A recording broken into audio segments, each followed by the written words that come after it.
Guys, gusto mo ba ng 7-seater SUV pero gusto mo ring ma-experience yung benefits ng electric driving? So, this is the Jetour X70 Lightning IDM. May dual electric motors, mayroong 19.43 kWh na battery na kayang tumakbo ng 85 kilometers at may combined range ng gas and electric 1,200 kilometers lang naman.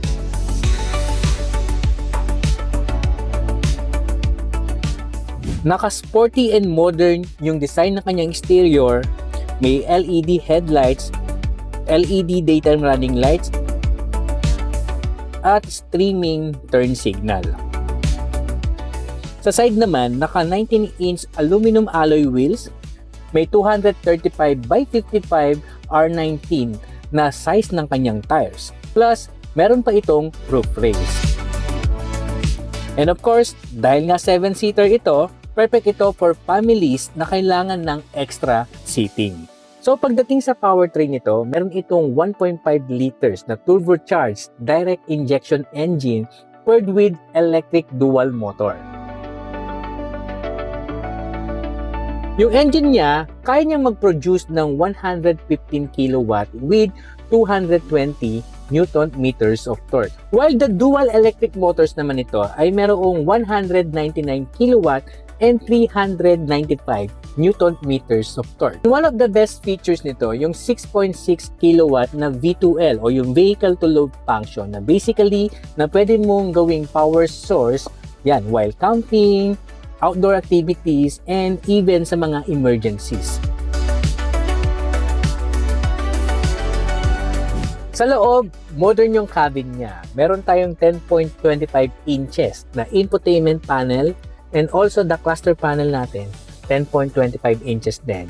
Magkatabi na yan, magkadikit at ang gandang tingnan pag nandito.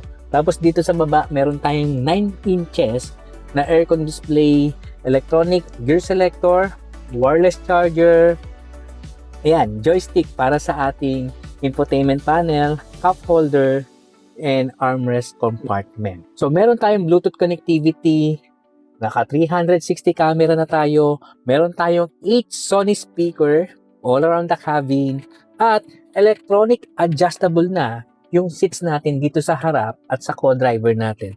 Plus, meron tayong heated and ventilation para sa mga seats natin dito sa harapan. Syempre, meron tayong magandang manibela. So, meron tayong cruise control, adaptive na yan, at media playback dito. So, plus, ang dami niya mga ADAS features na nasa screen na natin.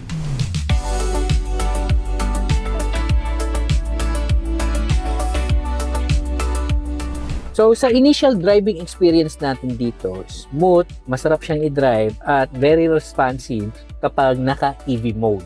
So, comfortable din siya pagdating sa city driving. So, meron tayong leather seats din kasi na ang sarap niyang upuan. At dahil nga maganda yung seating position natin dito, maganda yung visibility natin dito sa harap. So, ang presyo nito is 1.498 million pesos. So, primarily, para to sa mga pamilya na gusto ng extra seat para dun sa likod. Yan, sa mga malalaking pamilya dyan. So, bisitahin nyo ang Jetour kung saan kayo malapit. Check nyo itong Jetour X70 Lightning IDM. Yan. Kung gusto mo mag-electric, pwede rin naman. At gusto mo ng long ride without worrying the range anxiety, pwede to. So, this is Mark and you're watching EV Channel PH. Stay charged and drive this electric.